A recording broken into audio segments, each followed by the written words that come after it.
Hey, everybody. Welcome to the first edition of our weekly update. So, we're going to be doing this on a weekly basis going forward, where I take a look at what we've built and I show you how to use it and also just make you aware of it as well. So, we're going to go through one by one some of the updates we've made to our course and some of the tools we've added, as well as some of the upcoming things you should look out for and things in our pipeline. With that being said, let me jump in here. First things first, we have our Lowe's National Account Partnership that is launching shortly here. And our representative from Lowe's is now inside of this community, which is really cool because sometimes it can be hard to reach people in customer service. Colin is a national sales representative, and he is in both the free and paid communities. This is not available to anyone in the free community. So I want to make that clear. You're getting this as a benefit. And for those of you who aren't aware of what this partnership does, I'll quickly run through the benefits here. 5 to 10% off all purchases, and this should say all purchases across all of Lowe's, right? So anything that you purchase will have a 5 to 10% discount right off the bat. Outside of that, we're putting together this massive list of contract items, and we're already at 100 plus. So I don't know what the limit is. We'll find out from Colin, but we're going to try and add as much as humanly possible to this contract price listing. The most used items in mobile home parks or mobile homes we can buy from Lowe's at highly discounted pricing alongside that 5 to 10% discount. So it's going to be really cool to have Colin on board. We also now have him as dedicated support. If you have any questions, ask me, ask Colin, and look out for the next announcement, which is going to show you how to use your Lowe's commercial account to link to the MHP Pros group pricing. So that's coming along. The next thing I want to show you is something a little fun. So many of you may notice the cat at the top of my school community. And I love this thing because I just love lo-fi music. So if we click him and then we put on some lo-fi music, the way you're going to do this is if you go to Classroom and the Start Here tab, you'll see Bonus, the Skool Cat, and I'll put this as a link. It's going to be really funny if you guys can't hear the music too. I'm going to be jamming out to it. Anyway, there's some other ones as well. We can make him go a little funky or gangster. Yeah, so you get the point. He's pretty awesome. And you just do that by saying, "Let there be cat," and pressing enter, and then the cat will show up. And if you want him to go away, you go "Shoe Cat." But I don't know why you'd want him to go away. He's adorable. So that's something fun for you guys today. Hopefully you enjoy that as much as I do. Let's dive into the resource that I just created. So here we have the Infill cost and ROI calculator, which is our newest resource. And what is this? It's easiest to just open it up and show you, right? It's exactly what it says it is. So what is this? You're going to need at some point to infill homes potentially, and you're going to need to know how much it costs to infill homes. And up at the top here, we have Clayton's Tulip and Buttercup, which I had just recently talked about, and maybe it's worth talking about a little bit more. But Mike Nabar of Clayton Homes was just in the Biloxi Home Show. And at the Biloxi Home Show, they unveiled their Tulip and Buttercup small, like basically tiny home models, 544 square feet and 408 square feet. So not quite a tiny home. I think tiny home has to be 399 square feet or below. These are slightly above, right? This one being 144 square feet higher than a tiny home, and this one only being 8 square feet more than a tiny home. I have FEMA here too. This is something that Tiernan brought to my attention as I was walking him through these two options. And honestly, like for the parks that I have, these are still cost prohibitive options, even though, as you can see, like the base cost is really low, incredibly low, right? This is the pricing I received from Clayton directly. I reached out to one of our new representatives, actually. We can see in our new members here that we have Kaylee, and Kaylee has not added a picture yet, but when she does, you can say hello. If you have any questions of Clayton, she'll be in there now, and you can tag her in posts and she'll be able to answer them, as well as Mike Nabar, who is also here. So here's Mike. If you have questions about Clayton, you can tag him as well. It's good to know. Let's going back here, just talk about these two models. So I reached out to Kaylee, and Kaylee gave me these quotes, right? The sales tax is going to be state to state. So you're going to have to determine what that is for your state. For New York, it's 8%. Oh my God, I know. And so these are the total costs just to buy the home and get them to site, because the shipping costs are here. Options means, oh, do you want to add white cabinets or have the ugly ones that they come with? And obviously you're going to buy the options. I don't even know what MAHL dues is. So going to have to ask her about that. This was the price I was quoted. And then obviously if you have the FEMA home, Tiernan was able to get these FEMA homes for $15,000 inclusive of delivery, which is cool. And they're about 2 hours away from us in New York. But that's the purchase cost, right? So now let's move into, which is obviously substantially less for the FEMA versus these guys.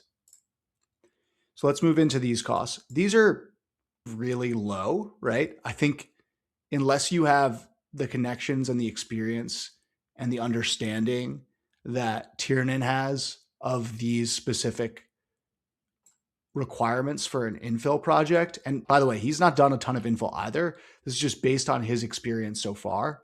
And maybe we can bring Caleb. I'll tag Caleb to kind of look through these, or Ryan in here to refine these a bit more.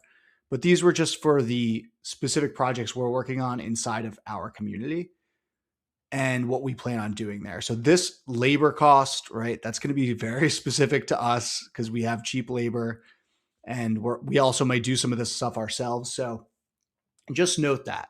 Note that it could be a little bit higher in many circumstances, and you have to come up with these kind of yourself. So just keep that in mind, because I think it's important they opine on this stuff. And maybe even, let's get one more in here, Kyle estimates. I like that. And Caleb's in Louisiana, Ryan's in 2 states, or maybe 3, and then Kyle's in Illinois. So they're going to have different answers. So it'll be interesting to come to an average here. I'm going to tag them individually to come in here and take care of this.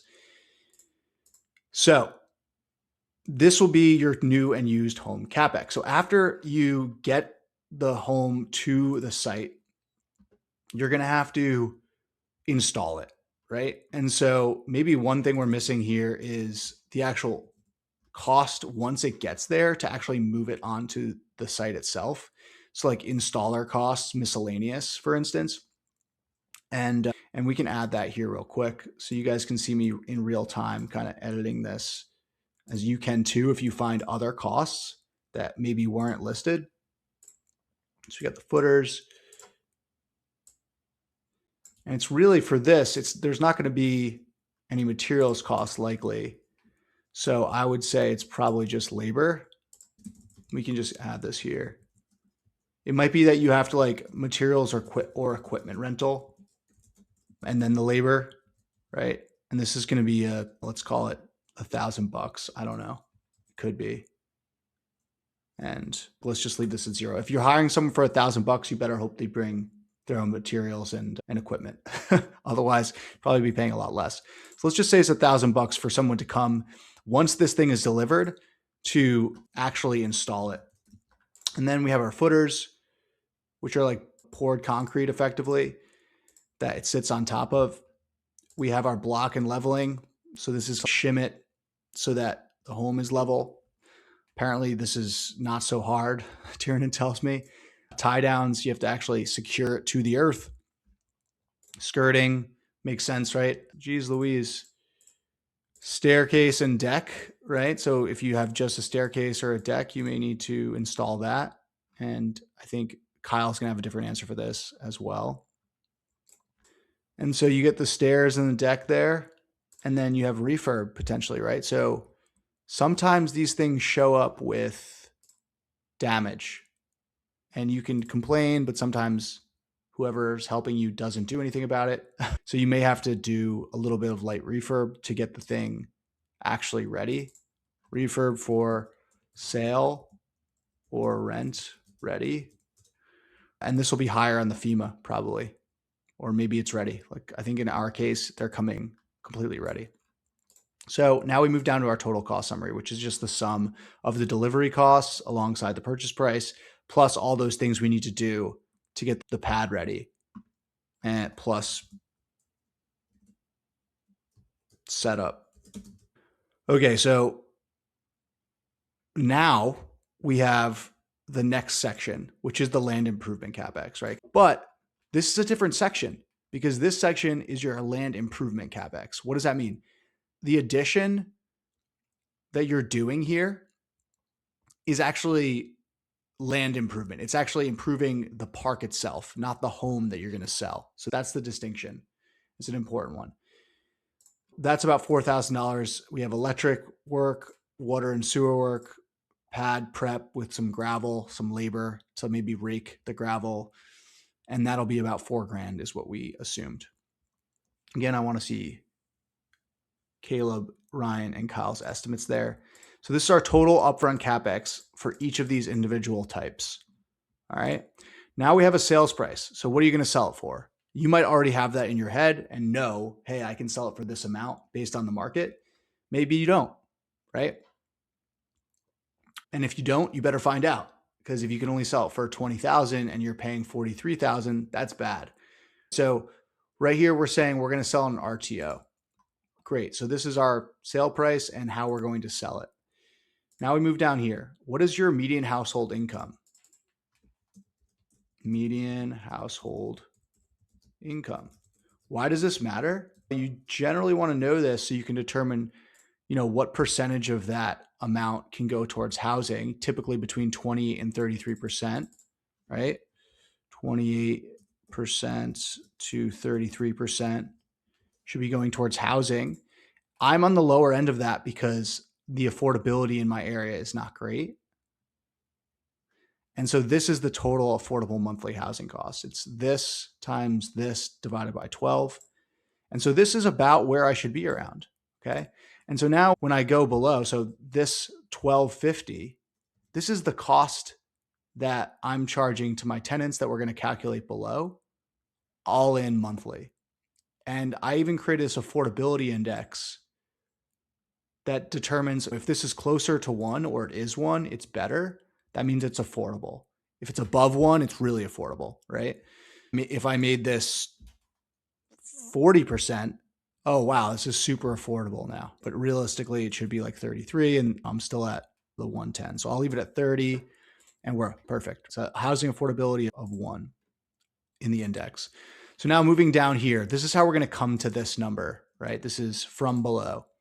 So what is your lot rent? What are you going to charge market lot rent at when someone moves in? What is your total rent if you're going to rent it as a POH?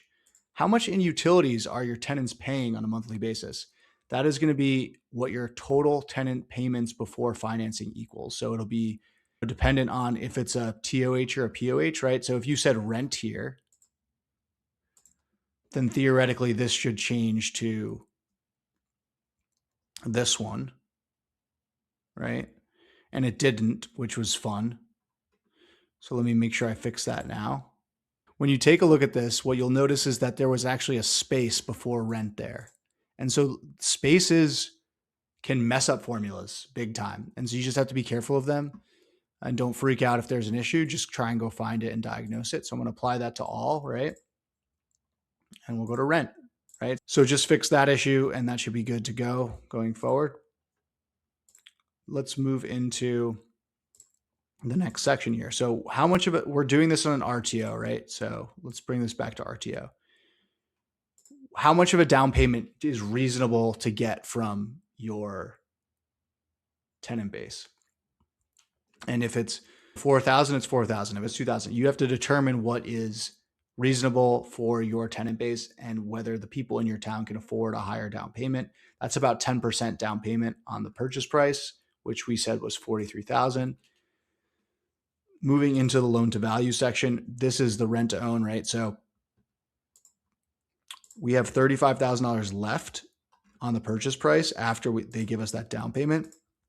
We're going to collect an RTO payment of $400 a month. That's going to take 90 months to recover that amount, or 7.5 years to pay it down. So that's a long time. You'll be getting your lot rent plus that for quite some time. So if your hold period is long, which is up here, then you're going to get a good portion of that back. Chattel finance. So if this was chattel finance, and we click chattel here, so the chattel financing is on an 8% interest rate from whatever chattel lender you're going to get. So this could be like Zippy, 21st, Vanderbilt, but they'll charge typically between 8 and 12%. Let's put that in there too. And the AM is probably going to be like between 15 and 20 years. They're generally not going to give you a 25 to 30 year AM on these things. So just be aware of that. Chattel lending payment 300, 255, or 162. So obviously as the loan gets lower, so does the payment. And if you change this to 15 years, that goes up a bit, but you get the picture here. So the only reason we're doing this is to calculate the cost to the tenant in total, which is 1150, because we want to see the affordability of that home for them. So you'll see, look at the ROI for chattel. Watch what happens when I change this to chattel. Massive change in ROI because I'm getting all the money back immediately. And we'll talk about that as we move down. But for now, let's do an RTO for all three. And so NOI and exit assumptions. From here, we're going to determine what our expense ratio is for this park. And we're going to do it on a lot rent basis and a home rent basis. And then what our exit cap is. So I'm going to say a 10 cap for my parks because they're rural. And my expense ratio at 30%. And for my home rent expense ratio, it's going to be 50%. Why? Because POHs tend to have a higher expense ratio. So let's dive into the return on investment section. This is important. I've actually separated these by the individual type, right? So up here, it's either a cash sale, you're going to rent it, you're going to RTO it, or you're going to have chattel lending. Okay. All of the ROIs are calculated down here. So this is how much it costs to buy it, inclusive, and place it. So $39,000. So that's all in for the home. Then your land improvement CapEx, $4,000. So your total RTO costs are $43,000. And that's going to be the same for every other section too. Nothing changes there, right? You're going to see that everywhere else. After that, the RTO proceeds will differ from the chattel proceeds, will differ from the rental ROI, will differ from the cash sale, and we'll see why. So the proceeds from the down payment are $4,000. The NOI earned during the hold period, that is your 30% on your $700 in lot rent, which is all you're getting in an RTO, right? So you're subtracting your expenses from that amount. And so your total earned during that 3-year period is $17,000. And then the RTO payments that you're collecting are right here. So earned during the hold period is the 400 times 12 times 3 years. So that's that piece there. Capitalized value at sale. What additional NOI on the lot rent portion are you getting from this home? So all three of them, $700 a month times 12 to get it annualized. And then you're going to multiply it by 70%, which is 1 minus your expense ratio to get to your profit margin. So you divide that by 10%. Hopefully everyone understands this concept of the additional incremental lot rent that you're getting from this new home, and at a 30% expense ratio, because that's the expenses you run throughout the park, you have to apply that to that additional income. And now you're dividing that additional income by your sales cap rate to see how much you're going to get for that lot, because this is an income-based approach to valuation. And so that's what we'll sell it as, the capitalized value of the sale, which would be total RTO proceeds of $94,000 less our RTO cost of $43,000 for this one, right? Gets us $50,000 at the end of the day in ROI. All right. So by doing this project, we're earning $50,000 is what this is saying. Now, if we did the FEMA home, we'd actually be earning 67 because our costs are so much less. Otherwise, these are the same. Moving down to the chattel section, what changes is that you're getting these proceeds right up front, like immediately. They're giving you the entire purchase price because they're holding the note as the bank on behalf of the buyer. The NOI is the same. The capitalized value at sale is the same. And so there's an increase here because you get all of that money back right away. So this and this are different for that reason. Let's go down to the rental. So this is the same as above. Here, we're not selling the home and we're not receiving a down payment. So we're not getting any money back up front like we did in the RTO and we did in the chattel ROI.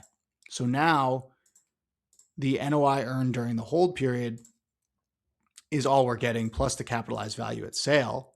And the NOI is going to be different here, right? This is a rental. So now it's 50% expense ratio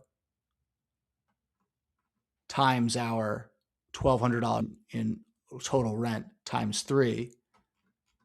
And that's what we get on an NOI basis.